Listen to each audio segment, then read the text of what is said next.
Hi there, welcome back to History with Hladik. Today, we're going to talk about compound or combined fixatives. These fixatives are formulated to balance out the drawbacks of individual components. For example, acetic acid causes tissue swelling, but this can be offset by picric acid, which causes shrinkage.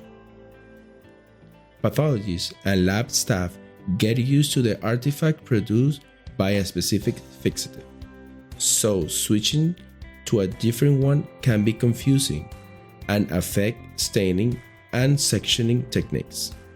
That is why I'm going to explain what they do and their composition. Starting with B5 fixative. B5 fixative gained popularity for fixing hematopoietic and lymphoid tissues because it provides excellent nuclear detail, often better than formalin. Tissues cannot stay in B5 indefinitely. They should be transferred to 70% alcohol after fixation. B5 works well with many special stains and preserves tissue antigens effectively for paraffin-embedded samples. This reagent is composed of mercuric chloride, which can cause mercury pigment and must be removed with iodine followed by sodium thiosulfate, sodium acetate, which helps on raising the pH to around 5.8 to 6.0 to help prevent formalin pigment, which happens when formalin is too acidic, and distilled water. The working solution is B5 stock solution, as mentioned above, and formaldehyde. Remember to prepare the working solution just before use. Bowens fixative is particularly useful for preserving soft, delicate tissue like GI biopsies and endocrine tissues. The ideal fixation time is less than 24 hours, but some specimens can be usable even after months in Bowens. Tissue should not stay in Bowens indefinitely. Store it in 70 to 80% alcohol after fixation, and it is not suitable for electron microscopy or nucleic acid studies. It is composed of picric acid, which causes tissue to soften and shrink, formaldehyde, which causes tissue to harden, and acetic acid, which causes tissue to swell. All these reagents counteract each other to create a perfect balance to provide a vivid nuclear and cytoplasmatic detail, especially with H&E stains. The tissue can turn yellow due to picric acid and must be washed with 50 to 70% alcohol or lithium carbonate saturated alcohol. Gendre solution is a variant of Bowens fixative made with alcohol and is particularly good at preserving certain carbohydrates, especially glycogen. Like Bowens, the excess picric acid must be washed out, typically with 80% alcohol, to prevent staining issues over time. Gendre solution is composed of alcohol 95% saturated picric acid, formaldehyde 37 to 40%, and glacial acetic acid. Holland solution is a modified version of Bowens fixative that does not require heat for preparation. It can decalcify small bone samples. It is popular for GI biopsies and works well with most special stains.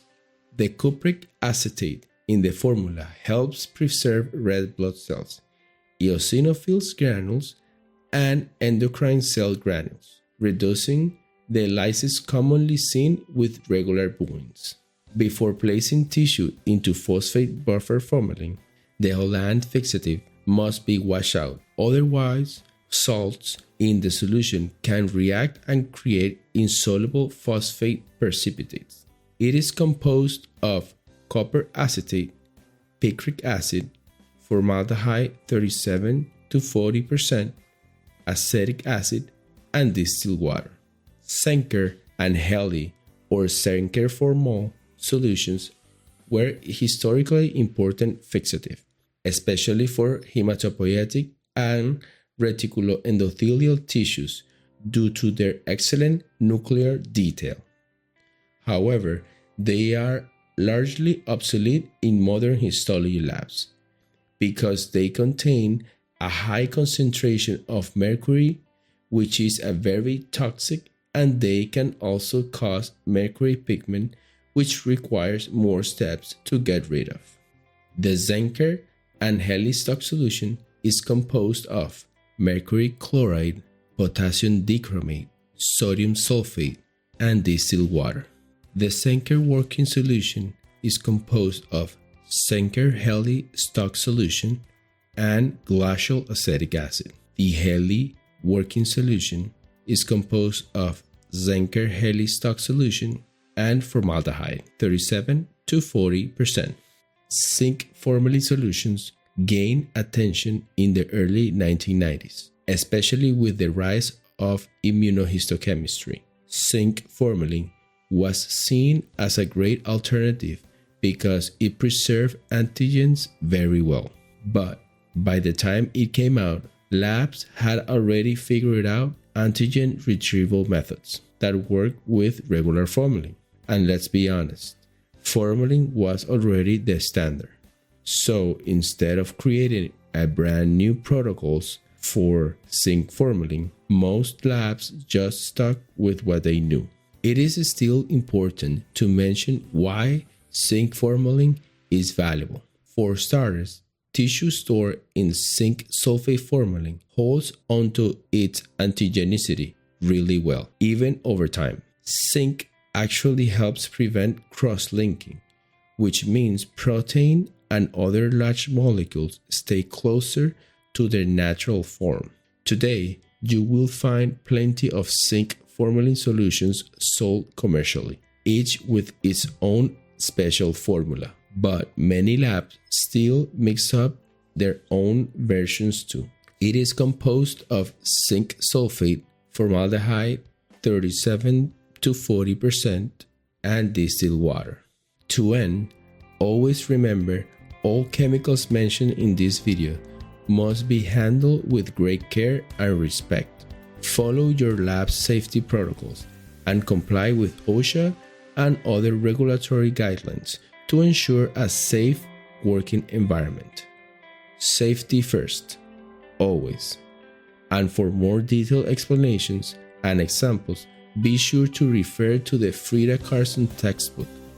And if you are following along, do not forget to like, comment, and subscribe so you do not miss the next episode.